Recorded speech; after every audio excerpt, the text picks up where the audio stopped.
Yeah, hopefully. Again, Yeah, I just want like the 200 solid. Yes. Yeah. All right. We're streaming live on YouTube.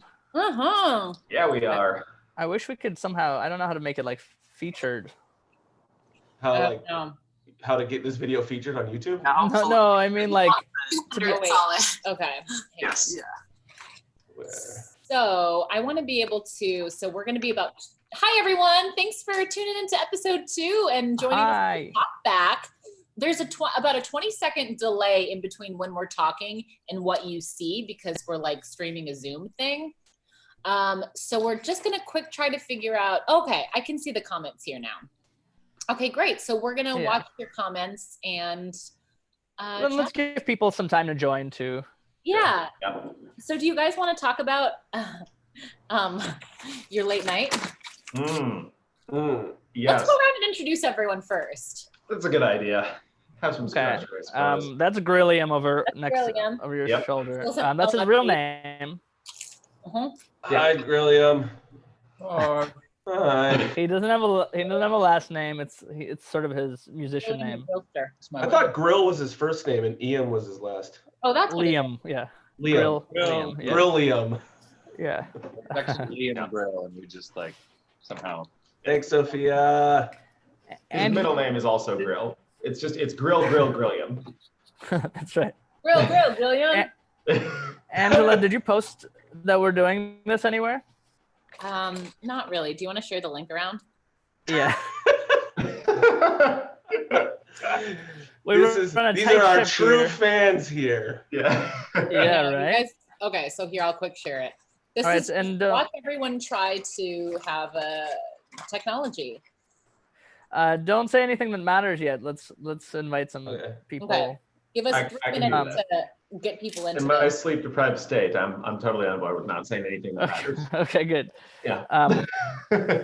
I'm doing this in Isla's room, so I'm like in a nursery.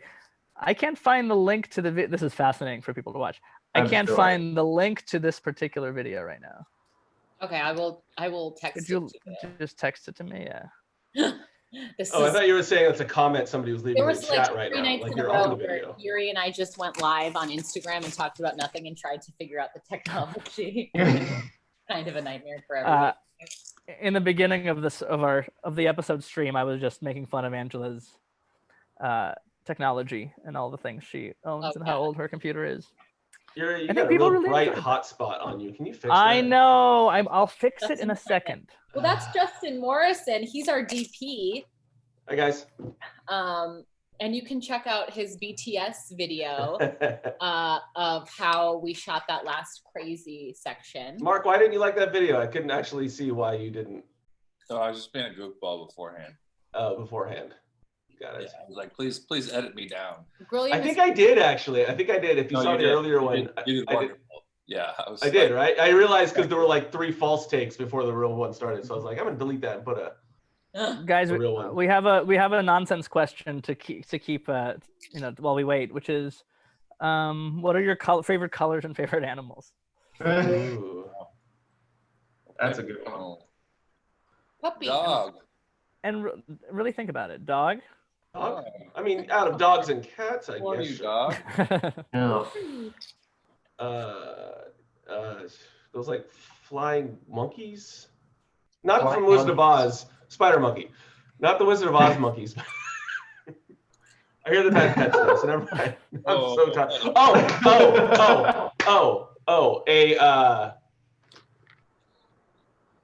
I think he froze. He froze.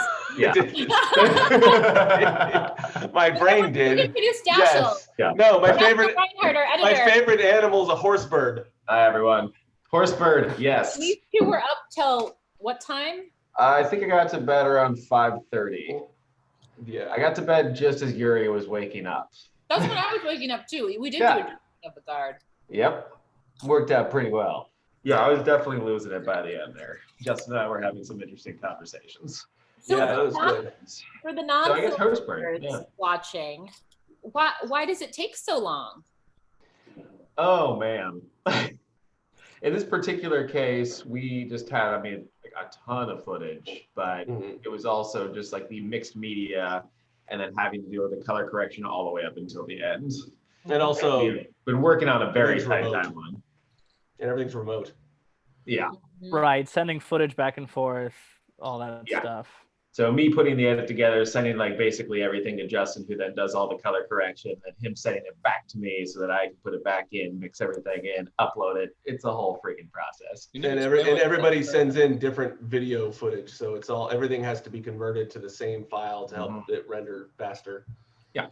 And then there's just the element that we're perfectionists and artists, and we want to make every little thing perfect, so we end up spending way too much time nitpicking every little thing. Oh, there's still things I want to change right now. Can I fix it and then delete the video and upload a new one? Fine. No. Kidding. We can keep doing premieres every couple hours as we fix it. Of like tiny little tweaks. Pull a Lucas. Yeah, George Lucas. No. Well, feel free, folks watching, to hit us with your questions. Yeah, that was a pretty weird episode. Yeah. We got interesting there at the end. Yeah. For people who are wondering what happened at the end, Angela has a magic bird she talks to. Mm-hmm. And we haven't introduced the bird yet. Mm-hmm. But it's sort of animated. And so the next episode she'll just have it. But it has Kate's face on it, right? That's right. It's like it's a like bumblebee, Yeah. Yeah, well, I mean, this episode was. Should we talk about the episode now? Or are we waiting for more people? Sorry, we're downing Chipotle over here. For breakfast? It's the only thing that Angela eats for all meals. All right. Do you know that she has an unrealistic love of Chipotle? I love know Chipotle that. so much. It's Really? my favorite. It's as if you have never had good Mexican food and it was the first time you've had it. I remember when Chipotle first came out, I was pretty stoked about it, but now I'm like, eh. Yeah, it's like marginal. It's so good. I like that it's not real. Nice. Is the bird the drone thing? Yes. Yeah, we're pugging you with that. She doesn't have a bird friend. What? Come on. We were gonna use like a cartoon bird. It was gonna be all kind of Disney style. That's our other show. Sorry, we're really sarcastic and we're tired. So just We're really sarcasm. tired. We're slap happy. Well, all you can hear is crunching too. I'm gonna. You muted yourself. Okay, finally. Yuri. Yeah. What exactly was the recording phone under the bed a symbol of? Or Angela? Well, look, I think it's open to interpretation. Several people said that it was her eating disorder, which I think is correct. I think also, it's been filming her the whole time, so she's seeing her own face when she looks at it, so she's yelling at herself as well. So yeah, I mean, I think it's very much open to interpretation, but yeah, I think the idea is she's so tired of herself, of being this person, and this is how it comes out. So fritas are the best. That's what I'm eating. And that's what Angela thinks. That's the more important topic, absolutely. Yeah. I think that's a good answer. Yeah. I don't think there's any clear this is exactly what it is and kind of answer. I don't think that's I think it's like what it means to. I think everyone will have a different interpretation for it, but I think that's generally the idea. Someone asked what our favorite part of filming this episode was. Angela, go first. Go ahead. Quick. Go. It was fun shooting with Justin. Yeah. Well, you guys had a real production day. Yeah, I mean, he didn't come inside. We stayed a balcony apart the whole time, right. But it was really fun. Yeah, I mean, literally, Justin was outside with a 10-foot pole with a camera. Just figuring out the dance of that was really fun. Yeah, that was fun. Yeah, I think we all miss, we're all filmmakers and we love being on set. So while this is fun, it doesn't replicate being together making things. So it's cool to be able to get to do that a little bit. Yeah. And those kind of things I love in filming in general, that it all had to be sort of one take. We ended up cheating and not making it one take, but from Angela throwing the phone through the monologue, she did that multiple times, all without cuts. Yeah, we probably did it 10 times. Someone just asked, and who wrote it? You wrote that, Yuri. I did, which is funny because I don't have an eating disorder, but I've also written We've worked and Angela, it's yeah. Yeah, we've worked on this project for so 10 long. years. I feel like Yuri understands bulimia better than I do now. Well, right, and I think that a bigger thing too is that like I don't have an eating disorder, but like I think these emotions are very clear to everyone, even people who don't have eating disorders. You know what I mean? It might be much more extreme, but everyone knows what it's like to lose control or to hate yourself or to be just tired of your own thoughts. I think that's universal. I think that's why people like Binge. I don't think every single person who watches it has an eating disorder. I think we're all human and experience these things in different ways and channel it in different ways. Oh, here comes Donnie. She made nice. She had a really busy morning. So we'll take the time we have with Donnie to talk about Kate, everyone. Well, and there's a question for you too, which is what your relationship is like in real life and if you're as close, because your relationship is on camera super genuine. That's a perfect segue into I know.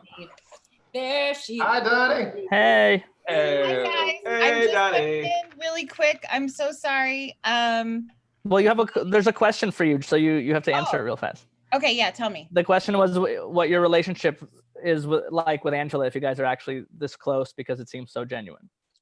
Aw, we are really close. I was think gonna be in Brat and be like, no, we can't stand each other. yeah. You've never actually met in person ever. Yeah.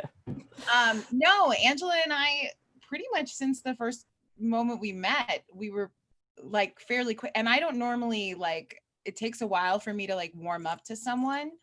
And like kind of talk about personal shit. Are we allowed to swear on here? Yeah, we are. There it is. So, Did it help that I was trying to make out with you the first time we met? Did that help? that's true. I was pretty drunk the first time we met. We met Angela, like when we met Angela, she was the Angela in Binge, more or less. She was very, very drunk. I mean, I didn't know that until later. But yeah, I mean, but then, I mean, the second time we hung out, you weren't drunk. No. So Was there a difference? you were. Yes. There was a difference. But yeah, I don't know. It normally takes a while for me to warm up and talk about personal stuff. And Angela and I kind of, I don't know, I just felt comfortable with her right away. And that is something that is hard to find in a person for me. And so maybe that's why people see how genuine it is, because sometimes when especially now when we're having these Zoom talks and stuff, it's kind of like I'm talking to my friend. Like I notice that I have the same tendencies that I would normally do, like when I'm on the phone, like naturally when I'm acting. So yeah, I think even didn't Femke say that, Yuri, that like I seem like I'm talking to her? Yeah, I mean, just like you guys, just in general, I think it's even punctuated more in these episodes because there's the Zoom talks. But you guys have always had this like weird, really like natural chemistry with one another from when we first started. It's really nice. It's a really nice thing. I never really felt like I had to be somebody else around Angela, just in a real. Like, well, you have to be Kate. Anyway, I have a tendency to like kind of when I first meet someone, like kind of perform, I guess, like kind of like be my extroverted self. And I didn't really feel like that with her, which was nice. So maybe that's why. But yeah. So Angela, is your head big enough now? Same. Not yet. Damn. I was trying. Always wants more. I'm holding the computer. So, okay, I have to go because my husband's nephew is graduating. Also, Mike Chang is the guy in the video that you Where see is he? back. He's in the other room. Okay, hold on. Yeah, Daniela's Oh, he's actual gonna love husband played her Tinder My date. actual husband. Yep. Yeah. We made him act. We objectified. Yeah, he is not he is very far from being an actor. Yeah. Hi, Mike. Hi, Mike. Say hello to everyone. Michael. Yeah. You stole it. He's not used to fame yet, but he'll get there. Yeah. I love you guys. I'll talk to you Love later. you. Bye, Donnie. Bye. There's some great questions that we're getting, so I'm just gonna go through them. I wrote them. I've been actually writing them down here, copying and pasting them in a sheet. So, Emmy says, Angela, do you find playing your character triggering or perhaps cathartic? Definitely more cathartic, because it's been quite a while since I've been in that place with it. You know, I don't think it would have been safe for me to do this character early on in my recovery, but now it's kind of fun because I get to be on my worst behavior. Emily Law says, this one's for me. How do you color correct? I've always found it so hard with maintaining a sense of continuity and atmosphere. Well, and explain what color correction is. Yuri's getting funky. We're losing you a little bit, Yuri, but I think I understood. I said, tell us what color correction is too. Well, color correction is just taking the footage and changing it, changing the color and the brightness, and you can even isolate certain areas of the screen to like change just a portion of it, which we do a lot because a lot of these phones kind of film in a way that everything kind of looks like the same color or everything's in focus, and you want to try to find ways to make the shots a little more interesting by maybe saying like, you know, this section of the room is getting a different light, so let's cool that down and let's warm this up and maybe blur the edges a little to add some fake depth of field, things like that. So yeah, all those stuff. And then Dash also in the edit adds a lot of like grunge and effect wise stuff to it to give it another look as well, which is what takes so long when we do this. And there's a lot of like this, you know, we try to tell the story in every element that we put in, if that makes sense. So like Dash tells the story again in the edit, but the color does that too. Like we very specifically talked about what the look would be like. For a lot of Angela's scenes, they're kind of desaturated and blue, and the worse she gets, the more desaturated they get.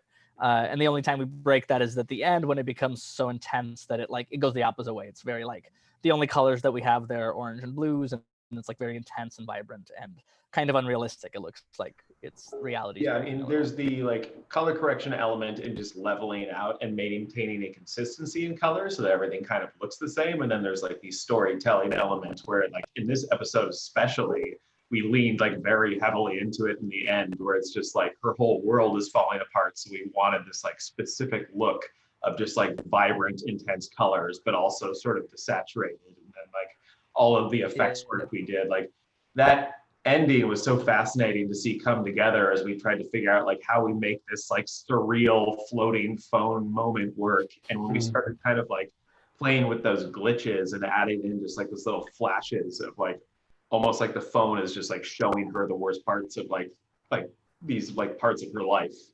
It just all kind of came together in a really interesting way.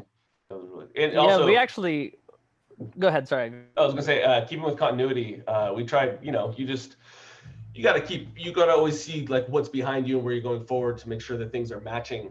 But kind of a cool little piece of trivia about keeping our continuity was when she was on the phone with Kate near the end there before Angela starts just destroying a room. We were in one look, and from the point where she's on, like where Daniela hangs up the phone to when Angela finds her phone under the bed and throws it, we are actually doing a very steady like color correction change to get more and more and more intense, all within that one take. Like, so like you don't really notice it happening, but then after a couple of minutes, you're like, wait, when did the footage start to look like this? So I don't know. I was really happy with how that one turned out. Yeah. It's a lot. And the ending we were gonna. Guys. Say again? He paused. I said it's a lot of hard work from you guys. Yes, it absolutely Yuri's is. frozen like this. Yeah, Yuri's just like. Yeah. Also, Anushka, thank you. Am I? That was a good. Am I moving? Yeah. No, not really. I mean, Not really moving. Yeah, I mean, it's a lot of hard work from all of us. We have definitely put an incredible amount of time and energy into putting these together, but it's very much worth it. Yeah. What I was gonna say before I froze was that we were considering cutting the end. When we first showed the rough cut, Mark was like, I don't like it. Yeah. I didn't say that. He said he sent like an angry email. Sorry, Grillium. Thank you. Really angry. William wrote a page manifesto. No, he was liked like, it always. No, you thought it was. I mean, we all thought it was just like it wasn't working. It felt a little like weird and cheesy. Yeah, I think we had to.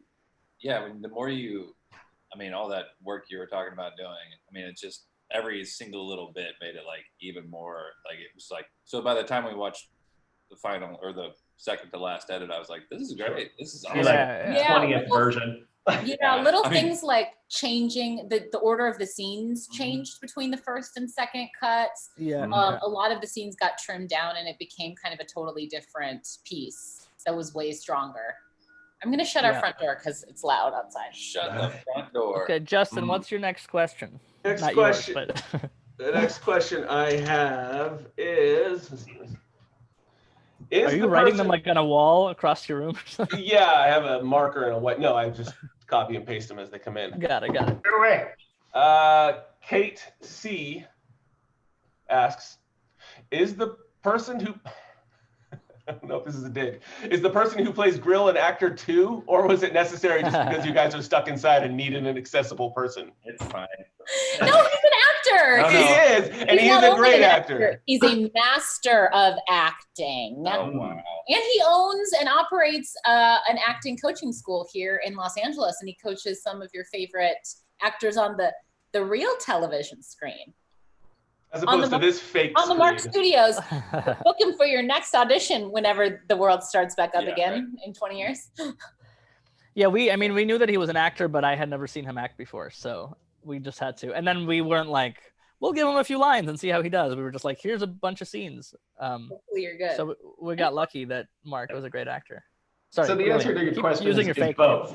It's both things. Yes. He is an actor, and also he just happened to be there, so we needed to use him. About the project. I know. Kate, I'm just playing. I know. We all think he's wonderful, I also like, I think I said this in the other talk back. I think like him being there made these, it was like sort of essential for these episodes to work. I think like once we discovered like her being stuck with someone, I just think it really like created the story. If it was just her by herself, I mean, we still could tell it. I just don't think it would have been as interesting.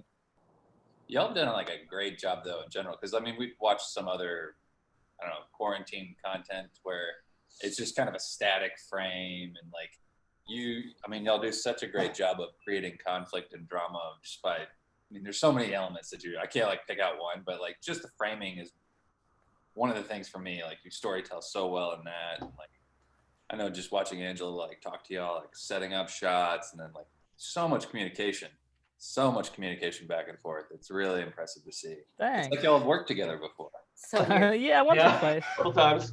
A few times, yeah, a little bit. I know. I think when we decided to make this, we were very clear about not making it just people talking on a webcam to each other. Yeah. Like it's so. And it's fun. It's fun to try to figure out. I'm particularly pleased with the phone under the bed thing. Like, I was just like really happy with that idea, to the point where I'm like, man, I wish I used it for the third episode. What's that? We weren't sure if it was going to work in the first cut. We were like, does this make sense? But then I think I think when you switch the scenes around, that one it really started popping with this phone under the bed, like, because at first I didn't catch it the first edit. I was like, but it definitely. Right. Yeah. Yeah. And we had Justin, you had a whole way that we set that up, right? Where like Angela had like a shoestring on the phone in order to. Yeah. Oh yeah, and it was probably more complicated than we had to do because we needed the phone to land like pointing in exactly the right direction. You want to say you did it, Angela? Do you want to? Well, you coached me through it. Yeah. So I had already shot a bunch of the under the bed stuff just sort of randomly, and we were like, oh, we need the phone to fall in this exact spot, and I was like, there's just no way I'm going to be able to do that. So Justin instructed me to grab a shoestring. So I tied a shoestring to my phone and then set it in the spot, and then we just yanked it up, and then Dash put it in reverse so it looks like it's falling, but really I was lifting it. Yeah. And then combining it with another take where I just sort of like spun my phone around. Yep, it worked. And we're actually with the phone, more stuff like that tonight. When you throw the phone, horse slot. Oh, when you throw the phone off the balcony, there's actually footage that cut in of your phone throwing his phone around. Yeah. We needed it. It wasn't spinning well enough. It was just too floaty. And so I was like, okay, I'm just going to go outside and throw my phone around. So if you go like frame by frame, you see like outside my apartment. I did not know that. That's great. Yeah. Like we were in the middle of a Zoom session editing. Yuri and I are working on it. And he was just like, I'm going to go outside and throw my phone. I was like, okay, cool. So we grabbed that footage, chucked it in, and then I spliced in like 2 frames where you can actually see Angela like for a second. Yeah, which like her this. hands outreached. Yeah. Yeah, it meshes together quite well. Yes. Genius. Yeah. Shauna or Shayna, probably Shauna. Do you think we will eventually get to see Angela's recovery? The end of this episode really felt like the breaking point for her. Well, if a TV network would like to buy this as a series, we could see her whole recovery. Yeah. Hollywood. You can make it take as long as you want. Yeah. That could take 10 seasons. Well, we definitely want to leave the end of this journey, this mini series with a little bit of hope and also some open-endedness for a potential feature down the line, because we still haven't used that crowdfunding money because we were trying to put it on your TVs. Oh, Yeah, hey, that takes us to the next question too, actually. Yeah, for anyone wondering, we've just kept the money we've used just gone on vacations. No, it's all it's just in our bank account. We've just been waiting. We wanted to make the show. Angela posted a video about this, but we wanted to make the show, and then we got the attention of MGM. It took a bunch of time to develop it with them. It was very exciting. They were wonderful. They were amazing. They were like, someone asked this about like whether we'd be afraid to lose control if the show was to be made, and like MGM really got the show and was like, no, Angela has to star in it. You guys have to have creative control. So they were amazing. It was great. But we got the chance to pitch to a lot of awesome places. It was really exciting. We got a lot of really good responses, but at the end of the day, we didn't sell it. And so we still have the money, and the intention was to make a movie, and we were starting to write the script, and then something happened in the world. Some kind of pandemic, I don't know. Some kind of pandemic. So it's a small event in all of our lives. Yeah. So we decided to do this, but the intention is still to make a movie that has, the story. I think a nice story that ends with some kind of closure. I mean, and that's with Angela meeting a guy named Yuri and then developing a TV show that, get real meta. Yeah. Well, and also too, just because it did so well, we haven't used it to make the series yet, but the only reason we haven't is because it helped us get that much more attention. And while nothing really went through because of that, it opened a lot of doors, right? Like that crowdfunding campaign did. Yeah. It kind of legitimized us in some ways, which was really cool. So, even though we haven't spent the money, the just knowing that the money and the fan base is there helped get us into those rooms, which was really incredible. Let's see here. Audra Arbor says, how much improv goes into the scenes, if any? Yuri doesn't allow any fun, no improv. It's got to be line by line by line. Yeah, and he slaps you across the face, even somehow through the computer. Through Zoom, it's amazing. He hired Mark too. Yeah, that's what Mark said. Mark slaps you across the face. He's Yuri's no, he slapping doesn't. proxy. It's not funny. Mark is Yuri's slapping surrogate. Ooh, slapping surrogate. I just had to go hard. Off for one. There is not a whole ton of improv. But we often we'll do like several takes as is, and then we'll often do like a looser take, which honestly ends up being the ones we kind of use. And I think the looser takes ends up being less about improv and more about you guys just like allowing yourselves to kind of like play with the structure of the lines, like the sentences like talk over each other, and that's what really gives it the kind of more realistic feeling. But there's some improv.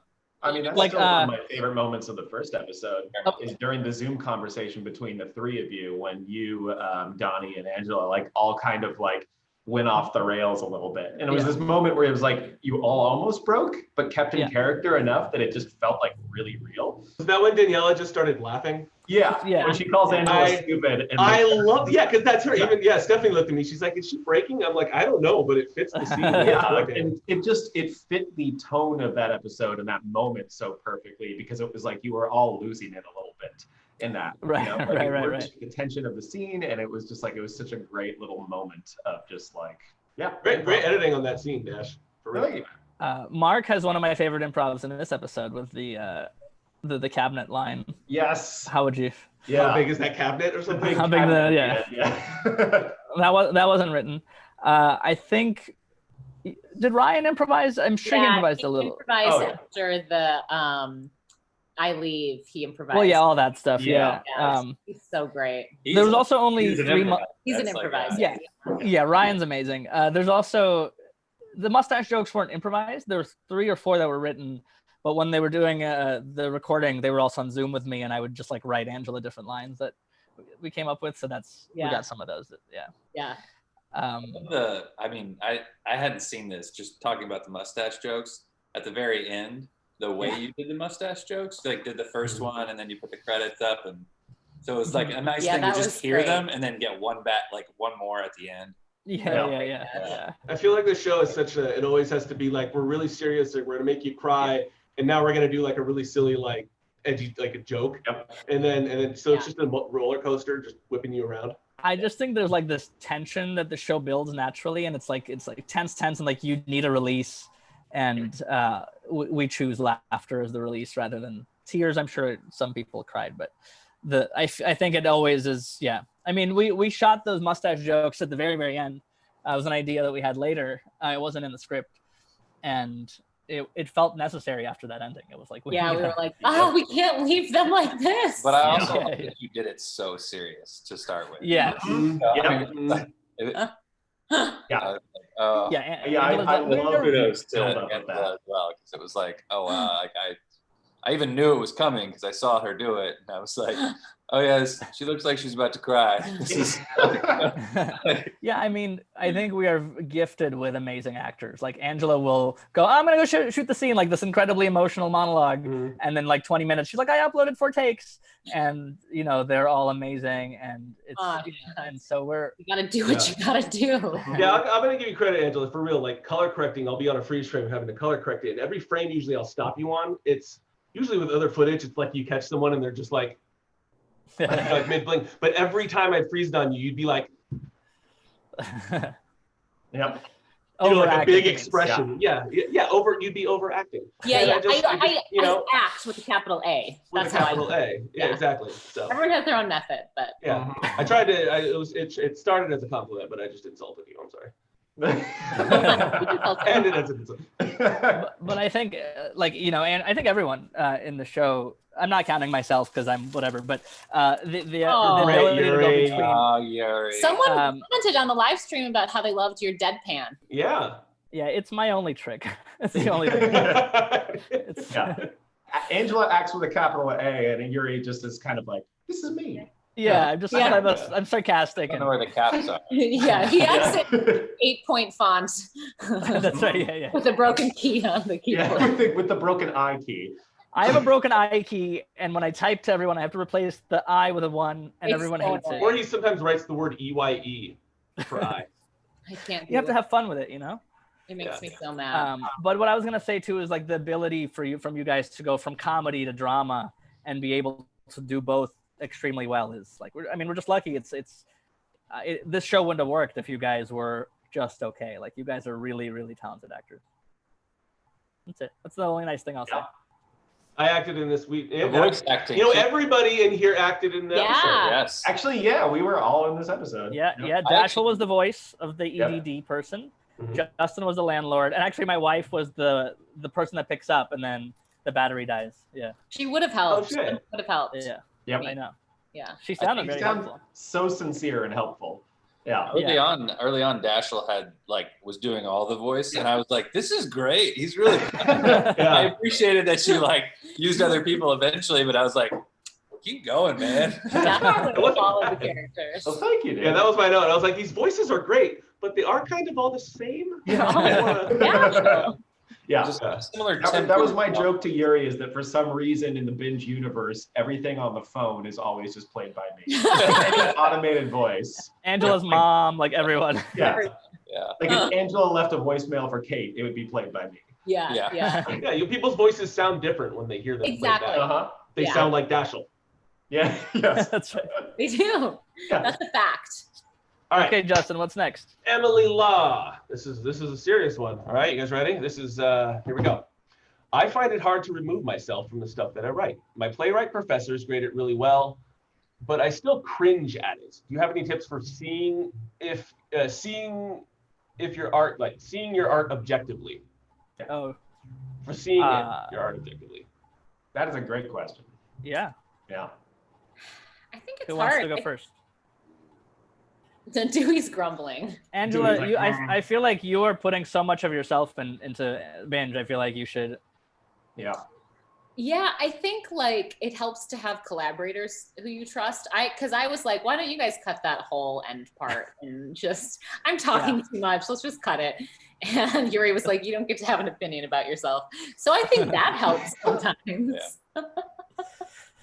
Yeah. Yeah. I think also just doing it a lot. I mean, you know, when you watch the first few things that, and I've been working with Dash and Justin since we were, you know, in college, and you know, if you watch our old stuff, it's everything is so long and like we don't want to cut things and like I'm sure when I watch it now I cringe, but like the more you do it, the more Break a leg pilot holds up. Okay, you guys can still watch it. It's still on YouTube. It's called Break a Leg TV. We're babies. Anyway, it doesn't matter.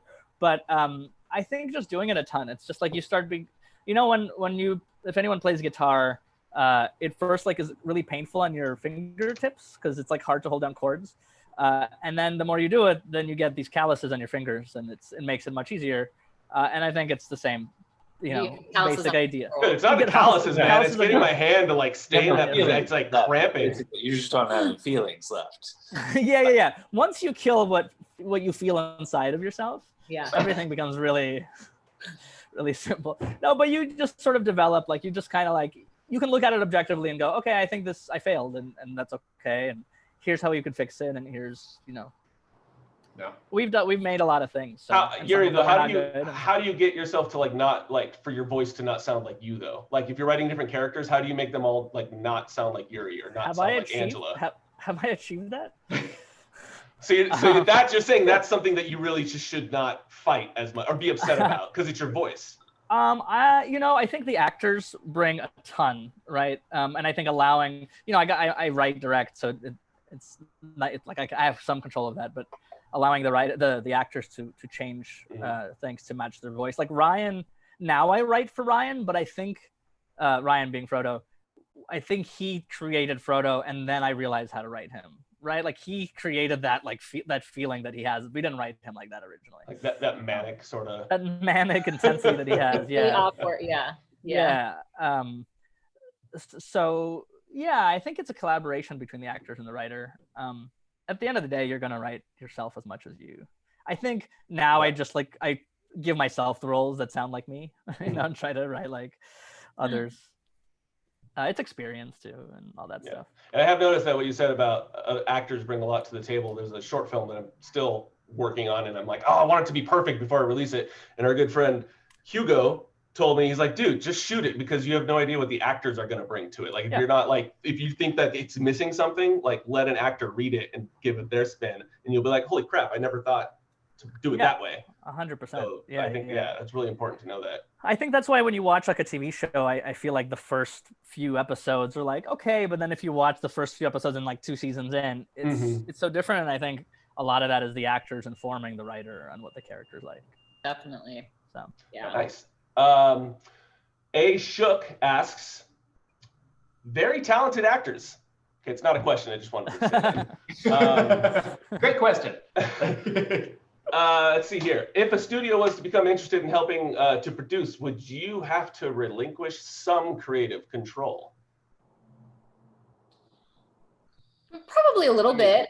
Yeah. I mean, I think it would depend. I mean, the way that we had worked it out with MGM, we had been paired with higher ups. Oh, Angela, real quick. Somebody asked earlier, could you describe MGM? Like, they know what it is, but like, what are they in regards to, like, what would their job be?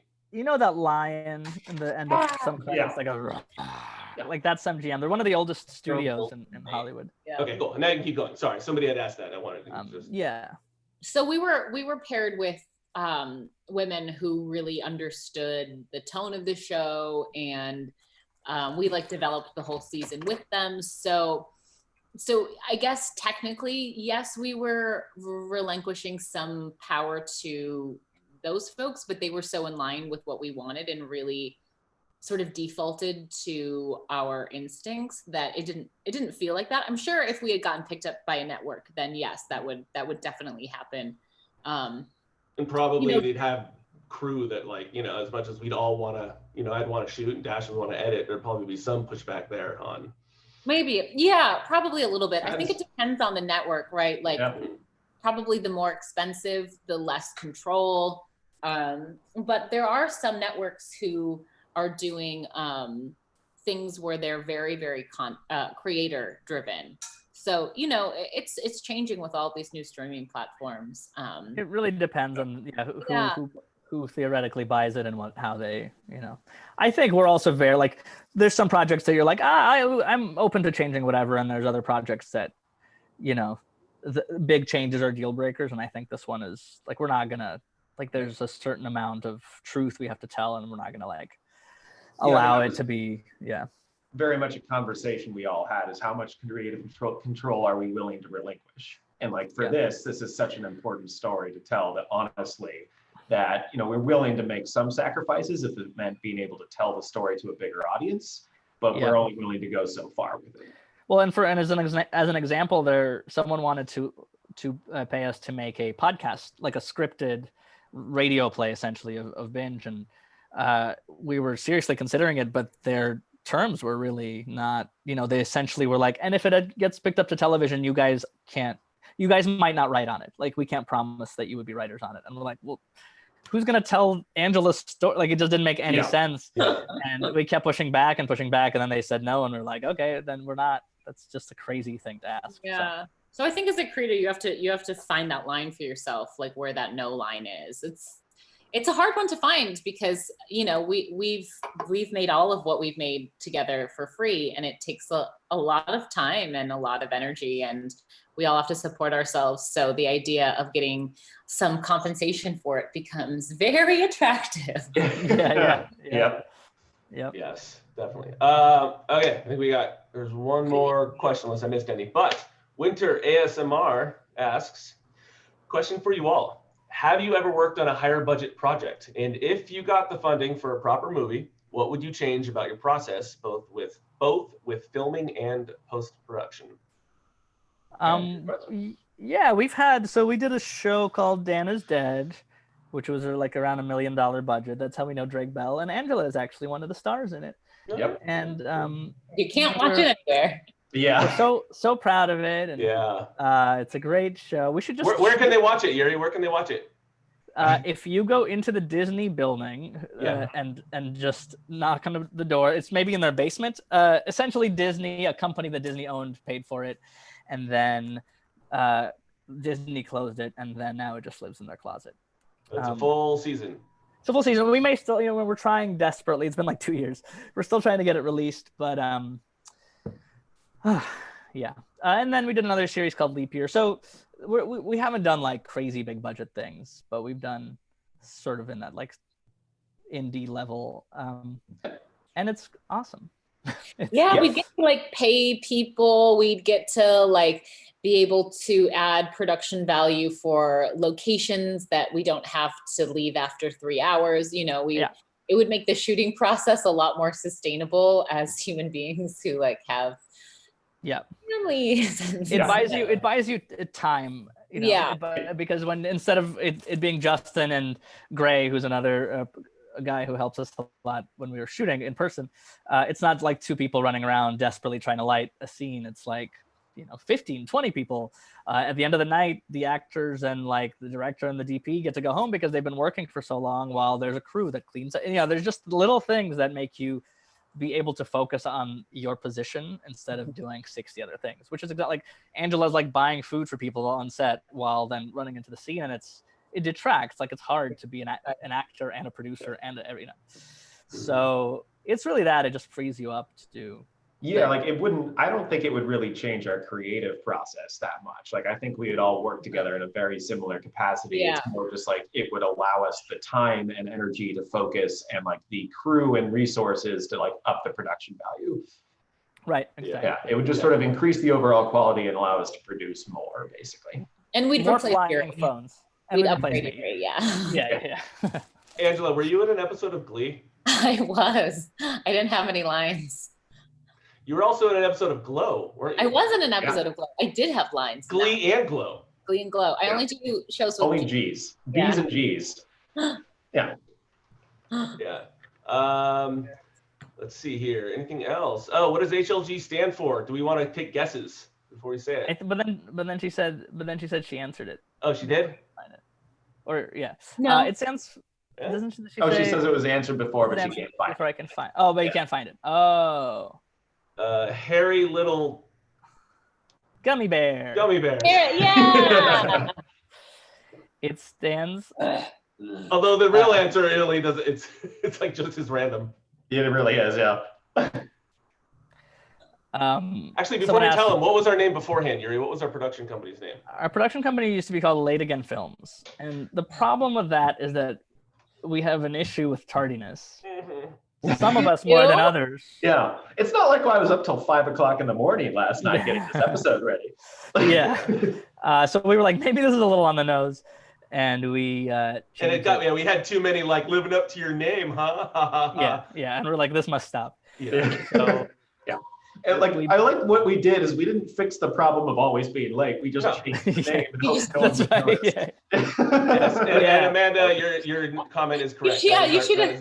Mark just said maybe you won't notice. Maybe you won't notice films. Yeah. Oh man. The name was Happy Little Guillotine. And there's no real story other than my brother, who is another member of the company and who actually does the Never Met song.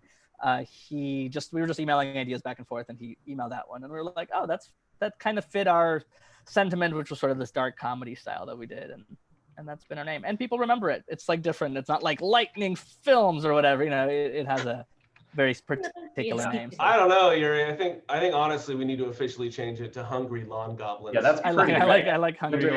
That is fantastic. That just rolls off the tongue really well. We got another improv question. You may have missed it earlier, but very little improv. But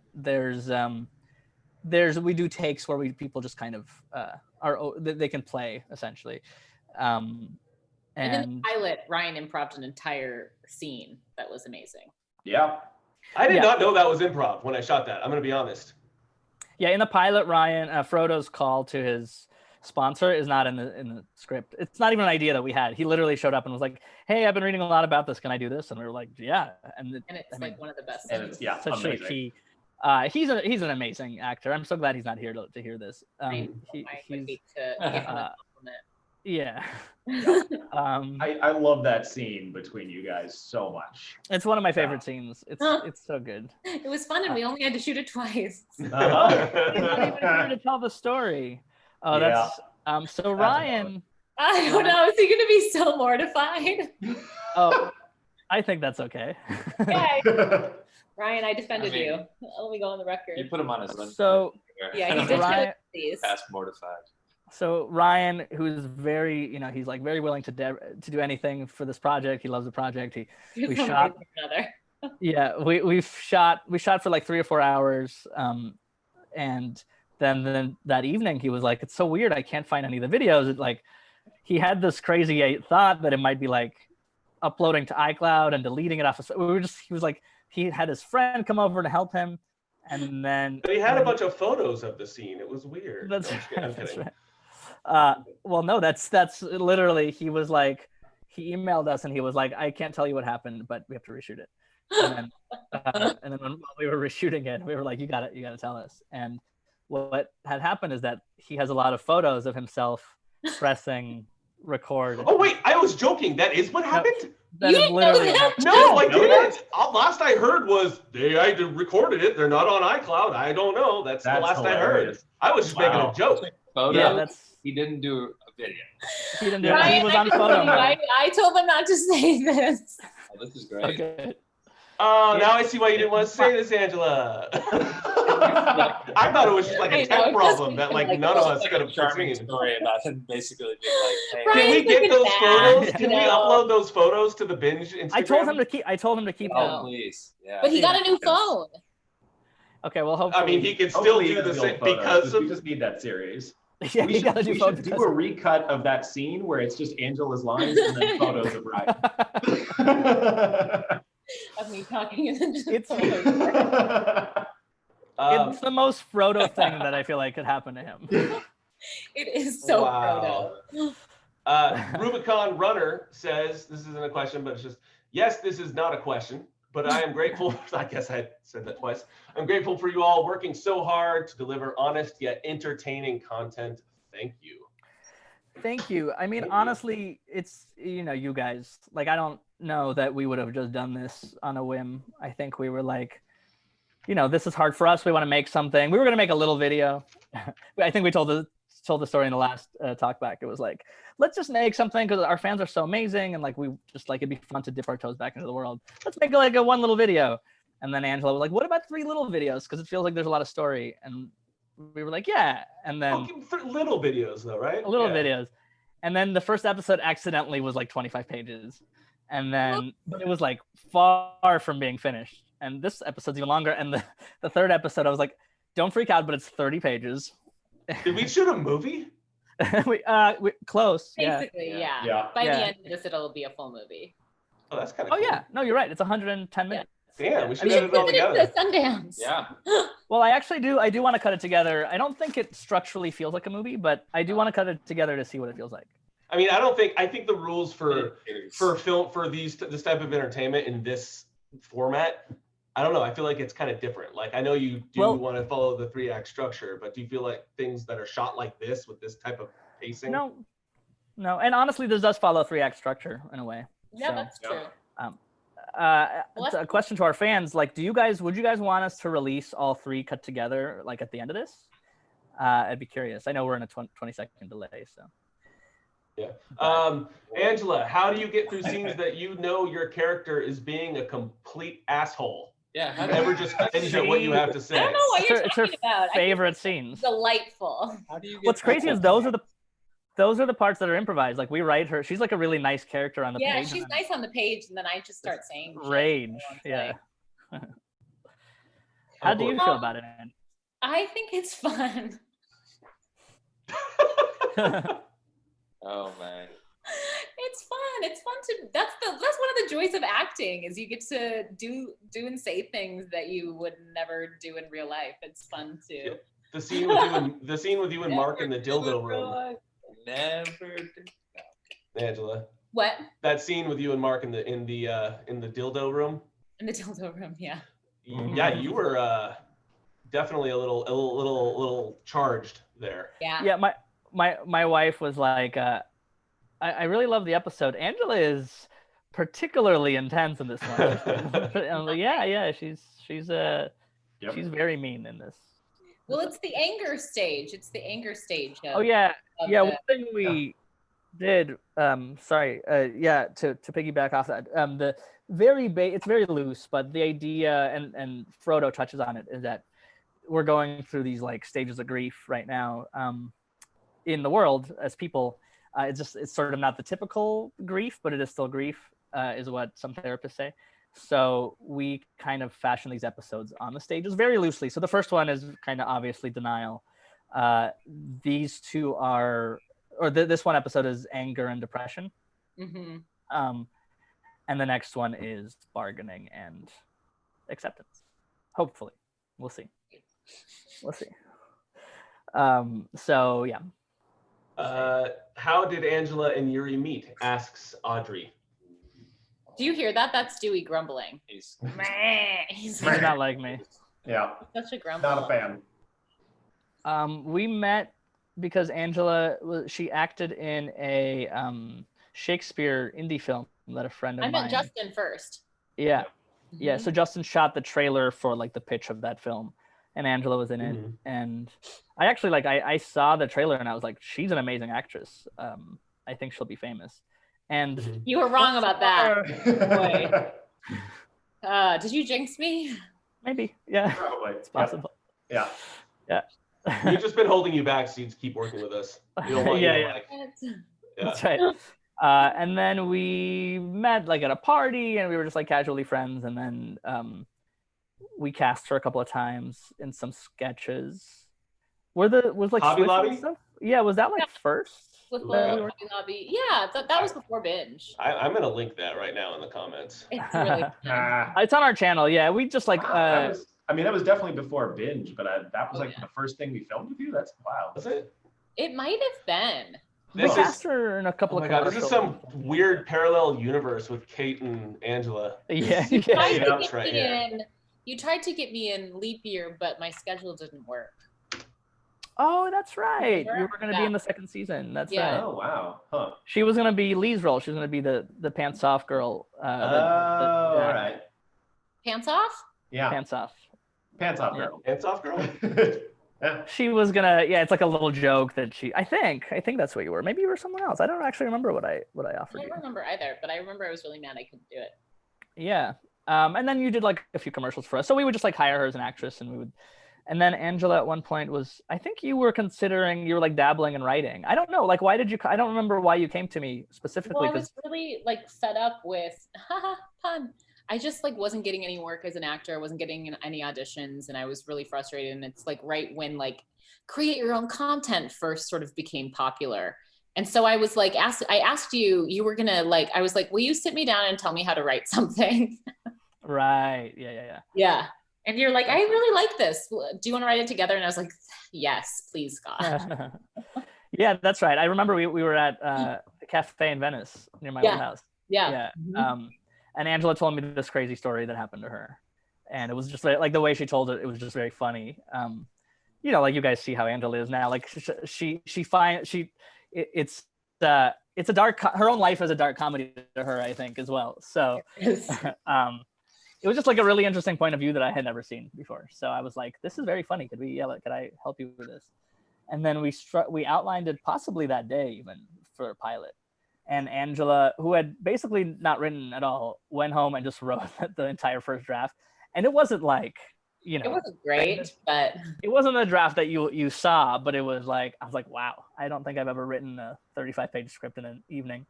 And then we started working on that, and then it, became closer through that. I mean, that was like 6 years ago, 7 years ago. Yeah. And since then, that like we've started to write together since, and have multiple projects that we're pitching right now. So yeah. Nice. Cool. I don't see anybody else sees any other questions. I don't see any more at the moment. Hold on, I saw something. Everyone seems to be excited about releasing it as a movie, as like a full cut. Do you think we when it's cut together here, there's festivals we'd be submitting it to? I want to look. Yeah, I had the exact. I think it's worth looking at like episodic stuff. Because there's probably going to be a lot of short films now that are looking like in this format. Yeah, and ours is way better. So exactly. He said humbly. We're amongst friends. Is there any other questions? Sophia. Oh, sorry. Yeah, no, go ahead. Angela. Sophia asks, did your parents know about your eating disorder? Yeah. I mean, it went on for quite a while, and there were different phases of it. But my mom definitely has been an amazing support throughout the whole thing, and she's a nurse, and so she knew about it like pretty soon after it started, and kind of throughout the whole thing. And I'm really lucky to have family that was really supportive of the healing journey and was able to financially support me for the couple months that I was in treatment where I couldn't work, which not a lot of people are privileged enough to be in that position. So I felt very, very lucky in that regard. Yeah, it's not safe for everyone to confide in their family about these things, but I have a really, really awesome family. So that's a good part of the story that doesn't make for great TV, so probably won't make it in. Sorry, in general, it's like, Mom, you're too likable. Angela, who will play your parents in the episode? We have a dream dad for Angela, actually. Our dream is Mark Boone Jr., who we worked with on Dan is Dead. Look him up if you don't know him. He was in Sons of Anarchy. Angela's dad is Angela's dad is an intense human being. I don't know how much you can talk about him, but yeah, maybe we'll save that for another day. But you're the best, Sophia. Yeah. Made it way more mysterious now, but yeah. Great. He's great. He loved I don't know if he's seen this episode yet because it just went live today, but he loved the first episode. That was great. Oh, cool. Yeah. Awesome. Where did the inspiration come from for the Grilliam character? Oh man. Well, first of all, my wife she's Dutch originally, but she lived in Canada for 10 years. And so and Mark has that vibe. Well, Mark's from Texas, right? From a small town. So to me, Basically like Canada, right? Yeah, well, I don't know Texas, but I feel like it's very similar, like in small town, sort of rural. So, but I know Canadians now from meeting my wife's friends and things. So I was like, okay, I'm gonna put him in Alberta, which is where she grew up. And he's loosely based on just like people I've just really nice.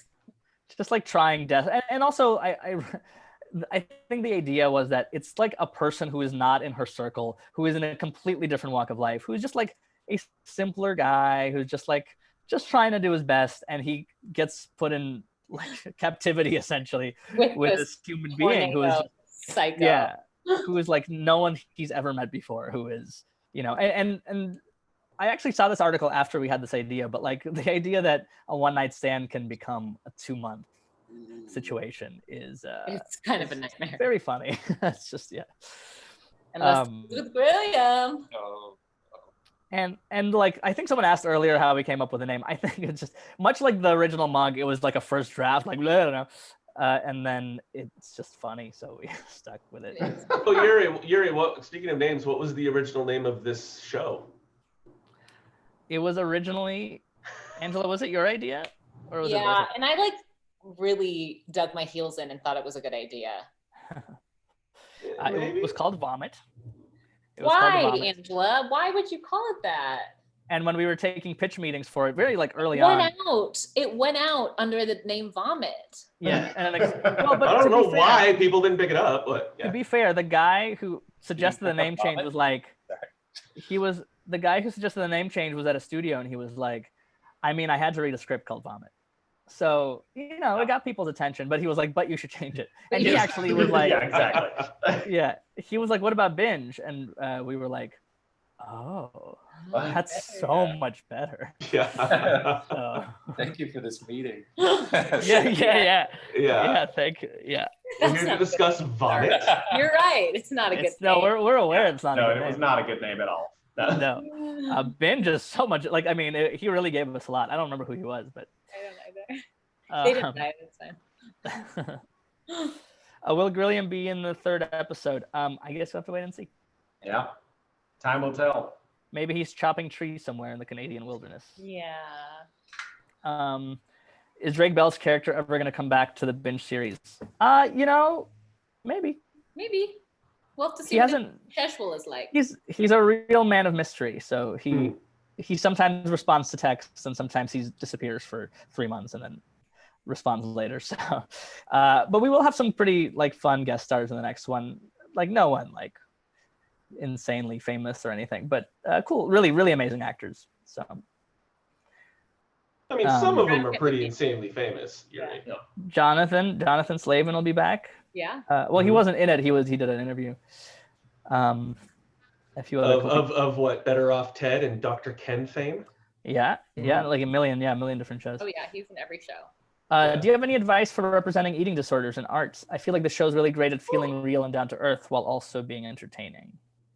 I think it's hard. I mean, I'm honestly surprised we haven't sort of stepped in more shit with it, because, when you deal with anything that's controversial, like you risk backlash. And we've had a little bit of it, but not nearly as much as I thought we were going to have. So I would say the best defense is always just to like keep it as authentic as possible. We just like sort of used my experience as a barometer for it and have let that kind of guide us. I think there are things to keep in mind. Like we never want to show a number in terms of a weight. We don't want to glorify behaviors. We don't want to, just the things that you would, just like the things you would keep in mind if you were going to like a support group or something. We don't want to provide any thinspo. I don't think it's necessary to see someone's bones to understand that they're in pain. And most people with eating disorders don't look like that. So I just think sticking as authentic to what it felt like to be in it, like what that experience feels like, is more important than the nitty gritty of the shape and the food, if that makes sense. I don't know. And we do still get people who are like, you're making fun of a serious thing. Sure. And then I say, well, that's very hilarious. And It's I mean it is, it's like it's the way that Angela, it's her perspective. So it's not going to be for everybody. It definitely won't be for everybody. And it's not making fun of the topic. It's not like oh, we're gonna make a funny gag about throwing up and trying to hide it somewhere, and oh my god, where am I gonna put it? Sorry, I just came up with that. But you should put that in the next script. Right. But there's, humor happens around serious things all the time. You know what I mean? Especially when you're dealing with something like you're grieving or you're dealing with something emotionally taxing, you're going to laugh to feel a bit of relief or reprieve or something. So. Yeah. Danny, who plays Paul, I remember his criticism of The Walking Dead was that it's no one has any humor in the series. And it's like, that's people are like that. We need humor. Like that's how we survive everything. I mean, that's why Jews are funny. Like the more awful things have happened to a people, the funnier they are. It's like there's a reason for that. Like it's like you need it. You need the mustache jokes at the end of your drama. To follow up on that, I just want to say interesting thing. Stephanie and I were in that terrorist attack in London on our honeymoon. And we were hiding under a table. Different story, we'll tell another time. We were filming ourselves and we were starting to crack jokes with each other to I don't know what's going on out there. Maybe you should go look. Maybe you should go look. Haha. But we're freaked out. She posted it and people are like, I can't believe you guys are making jokes during such a horrific situation. Blah blah blah. You know what I mean? It's like we weren't joking about what's happening. You were just stuff. We were trying to just keep ourselves from survive. Exactly. I mean, we need comedy to it's a necessary part of being human. I think the fact that I am playing the character and I am okay, at the end she's okay. If I was still actively in my eating disorder, the show wouldn't work. Yeah. You need I'm about to get really nerdy.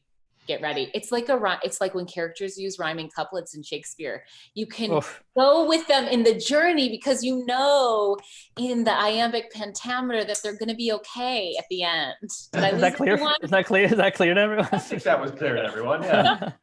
Wow. You've all felt like talking in iambic pentameter when you. I fall into it accidentally all the time. Yeah. Just as a survival mechanism. Yeah. I just think there's always you have to laugh. The final moments of the phone scene were pretty spot on. I'm glad that you guys liked the final. We really were not sure how people would react to the final part. It's very strange, and we haven't done anything like that in Binge before, so it was a real conversation of have we earned this? Dash was saying that specifically, you have to earn that ending or it doesn't work. So and hopefully we did. But I love it. At first we were like, ooh, I don't know, and then just the more things we added, that song coming back, the images from cut into it, it all makes it work. But I mean, I think that definitely goes back to that question about trying to be objective about your own art. It is very difficult. And with that scene, we were just like, oh man, the more we leaned into it, the more we started liking it. And we were like, are we being crazy here? Is this too much? But it's just felt right. And we figured, why not just go for it? And we showed it to a few people in the reaction. The first one we showed it to people were like, this is awesome. And the second one, people were like, yeah, it's, a little more. And they loved it, but they were just, people are trying to sort of, so we were like, I don't know how people, I'm sure there's some people who hated, but I mean, I think we assumed we were going to get a very mixed set of reactions. That some people would probably not like it and some people would love it. And I think that was also just something that we wanted to lean into. It's why not at least make something that gets people talking? I mean, I think art is boring if you don't take risks. So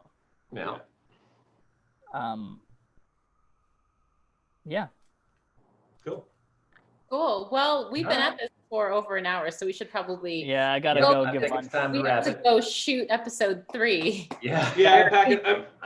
I'm packing my gear right now. All right. Excuse us while we have a production meeting real fast. Angela, can we move our shoot to closer to 2, after Paul wakes up? So quick production. Justin, when do you have time to talk today? And Dash too about the shoot tonight. I just want everyone to be a part of this. Right? Sure. Yeah. Yeah. I'm free, so we can talk. Okay. I just want to make sure we know doing, you know. Yeah. So okay, we'll talk. I'll check in. Sure. We're still live, right? Yeah, we're Yep. still live. Yeah. We'll keep Okay. this going Yeah. for the actual. We should just live stream all of our shoots. I mean, we're shooting on our phones. Yeah, that's Oh, true. that's true, yeah.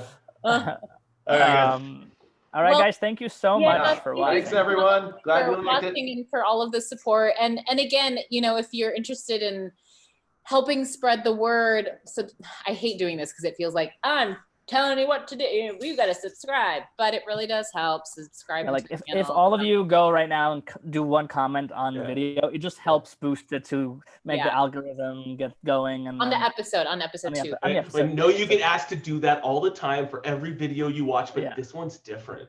Yeah. Tell a friend, you know, or whatever. Yeah. Or don't. Yeah. Just But thank you guys. Thank you so much. I think we should all get close when we say goodbye, huh?